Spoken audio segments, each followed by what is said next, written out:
दोस्तों, ईरान से जुड़ी 7 खबरों में आपका खैर मकदम है। जहां ईरान ने बड़ी कार्रवाई इजराइल के ऊपर करते हुए मोसाद के 12 जासूसों को गिरफ्तार कर लिया है, तो वहीं ईरान के अंदर अचानक से एक जगह पर बड़ा धमाका हुआ जिसमें 50 से ज्यादा लोगों की मौत हो गई है, जिसकी जांच पड़ताल की जा रही है। जहां दुनिया भर की खबरें लगातार सामने आ रही हैं, तो ऐसे में ईरान के एक्शन ने बड़ी खलबली मचा दी है, जिसकी तस्वीर आपके सामने है कि किस तरीके से ईरान की इस्लामी इनकलाबी पासदार फौज IRGC ने बताया है कि इजराइल के साथ ताउन करने और मुल्क की सलामती के खिलाफ साजिशें रचने के इल्जाम में 12 अफराद को गिरफ्तार किया गया है। रॉयटर्स के हवाले से जारी इस बयान में कहा गया है कि इन गिरफ्तारियों को मुल्क के 6 मुख्तलिफ सूबों में अंजाम दिया गया। हालांकि गिरफ्तारी का वक्त मालूम नहीं किया गया है। तो वहीं IRGC ने यह भी दावा किया है कि इजराइल और उसके मगरिबी हमनवा खास तौर पर अमेरिका गजा लुबनान में अपने मनहूस मंसूबों को नाकाम कर रहे हैं। अब वो ईरान के अंदर सलामती को बुहराना पैदा करने की कोशिश कर रहे थे। बयान उस वक्त आया है जब जुलाई के आखिर में हमास के सियासी रहनुमा इस्माइल हानिया को तेहरान में एक साजिश के तहत कत्ल कर दिया गया था, जिसका इल्जाम ईरानी इजराइल पर लगाया था, जिसकी तस्वीर लोगों के सामने आई। वहीं ईरान से जुड़ी दूसरी खबर में आप साफ तौर पर देख सकते हैं कि ईरान के मशरिकी इलाके के कोयला खान में धमाके में कम से कम 51 लोगों की मौत हो गई है। वहीं 20 से ज्यादा जख्मी हो गए हैं। सरकारी टीवी ने यह खबर दी है। कई मजदूर अब भी खादान में फंसे हुए हैं। यह धमाका ताबस के मंदाजू कंपनी द्वारा संचालित कोयला खान के मिथेन गैस के रिसाव के कारण हुआ। ये इलाका तेहरान से तकरीबन 540 किलोमीटर दूर है। सरकारी खबर एजेंसी इरना न्यूज एजेंसी के मुताबिक धमाके के वक्त खान के 2 हिस्से ब्लॉक बी ब्लॉक सी में 69 लोग काम कर रहे थे, जबकि 9 बजे तक अचानक गैस का रिसाव हुआ। दक्षिण खुरासान सूबे के गवर्नर अली अकबर रहीमी ने सरकारी टीवी को बताया कि ब्लॉक बी में बचाव अभियान पूरा हो चुका है। इस ब्लॉक में मौजूद 47 मजदूरों में से 30 की मौत हो चुकी है, 17 जख्मी हो चुके हैं। वहीं ईरान के सदर मसूद पिजाशकियन, जो संयुक्त राष्ट्र महासभा के लिए न्यूयॉर्क जाने की तैयारी कर रहे थे, उन्होंने हुक्म दिया कि फंसे हुए लोगों को बचाने और उनके परिवारों की मदद के लिए तमाम कोशिशें की जाए। उन्होंने साफ तौर पर कहा कि इस हादसे की तफ्तीश शुरू कर दी गई है। रहीमी ने कहा कि ब्लॉक सी में भी बचाव अभियान शुरू कर दिया गया है, लेकिन वहां मिथेन गैस की मात्रा ज्यादा थी, जिसकी वजह से इस काम में तकरीबन 3 से 4 घंटे का वक्त लग गया। उन्होंने यह भी बताया कि मुल्क की 76% कोयले की जरूरतें इसी इलाके से पूरी होती हैं, जहां 8 से 10 बड़ी कंपनियां लगातार काम कर रही हैं, जिसकी तस्वीर लोगों के सामने आई है कि किस तरीके से एक धमाके में 50 लोग मारे गए। तो वहीं तीसरी खबर इस्लामी इनकलाब के रहनुमा आयतुल्ला सैयद अली खमेनी ने मशारिक ईरान की कोयला खदान में हुए धमाके में मारे गए मजदूरों की मौत पर ताजियत पेश की है। वहीं आयतुल्ला अली खमेनी ने पैगाम जारी करते हुए तबास इलाके में हुए इस दर्दनाक हादसे के मुतासिर लोगों और उनके खानदान के साथ हमदर्दी का इजहार भी किया है। हुकाम के मुतलबा किया कि वो इस हादसे के मुतासिर अफराद की बचाव और इलाजी खिदमात के लिए अपनी तमाम कोशिशें करें, ताकि राहत काम जल्द से जल्द मुकम्मल की जा सके। जहां ईरान के सर्वोच्च नेता आयतुल्ला अली खमेनी साहब का बयान भी इस चीज को लेकर के सामने आ गया है।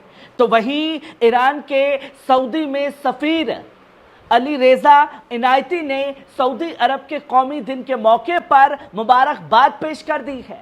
अली रेजा इनायती ने रविवार को अपने सोशल मीडिया एक्स अकाउंट पर पोस्ट करते हुए लिखा कि सऊदी कौमी दिन पर मुबारकबाद। انہوں نے کہا مجھے خوشی ہے کہ میں سعودی عرب کی سلطنت کی قیادت، حکومت اور عوام کو اس کے قیام کی 94ویں سالگرہ پر دلی مبارکباد پیش کر رہا ہوں۔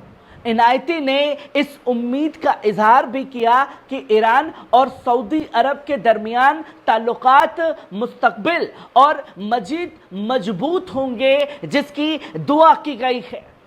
تو وہیں ایران کے وزیر خارجہ عباس ارغاچی نے کویت، کیوبا اور بحرین کے اپنے تمام لوگوں سے ملاقات کی ہے، جس میں انہوں نے دو طرفہ مسائل اور علاقے کی تازہ صورتحال پر تبادلہ خیال کیا ہے۔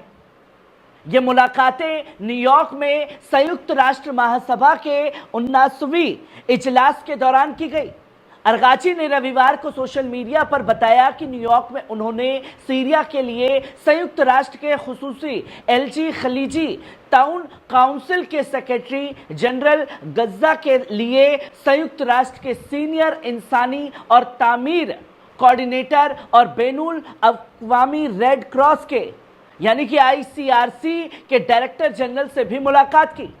انہوں نے صاف طور پر کہا کہ غزہ میں انسانی صورتحال کا جائزہ لیا جائے، اس بات پر زور دیا کہ صہیونی نظام کی جنگی پالیسی کو روکنا بین الاقوامی سلامتی کے لیے انتہائی ضروری ہے، جہاں انسانیت کا قتل ہو رہا ہے۔ ایران کے وزیر خارجہ کی تمام فریقین اس بات کی متفق تھے کہ اسرائیلی نظام کی خبیث سیاستیں ناکام ہو چکی ہیں۔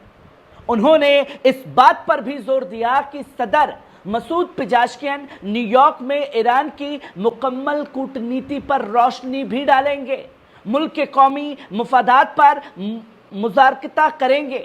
اسی کے ساتھ صہیونی نظام کی قتل و غارت کی مشنری کو روکنے پر بھی توجہ دیں گے، جس کی کھل کر کے مذمت کی گئی ہے۔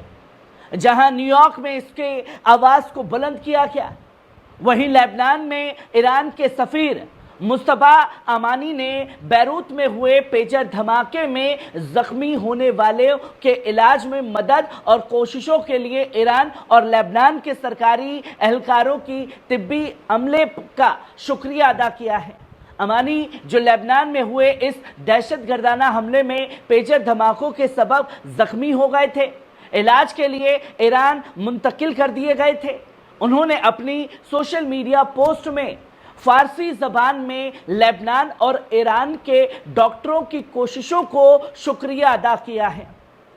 امانی نے یہ صاف طور پر لکھا کہ اس حملے میں زخمی ہونا ان کے لیے ایک عزت کی بات ہے، کیونکہ اس سے انہیں لبنان کے مظلوم عوام کے ساتھ یکجہتی کا اظہار کرنے کا موقع ملا ہے۔ انہوں نے تمام زخمیوں کے جلد صحت یاب ہونے اور شہیدوں کے لیے امن کی دعا بھی کی ہے۔ جہاں جذبہ اتنا ہے کہ اگر اس میں وہ شہید بھی ہو جائیں تو ملال نہیں۔ تو وہیں ایران کے وزیر خارجہ عباس ارغاچی اور سیریا کے لیے سیوکت راشٹر کے خصوصی نمائندے گیر پیڈرسن نے مشرق وسطیٰ اور سیریا کی تازہ صورتحال پر تبادلہ خیال کیا ہے۔ ارغاچی نے نیو یارک میں سیوکت راشٹر مہاسبھا کے 89ویں اجلاس کے دوران پیڈرسن سے ملاقات کی۔ اس دوران پیڈرسن نے سیریا کی تازہ صورتحال پر ایرانی وزیر خارجہ کو جانکاری بھی دی۔ ارغاچی نے سیریا میں سیوکت راشٹر کی کوششوں کی حمایت کا اظہار کرتے ہوئے کہا کہ ملک سے غیر ملکی افواج کا نکلنا ضروری ہے اور وہاں جلد سے جلد تعمیری کام شروع کرنا بھی ضروری ہے۔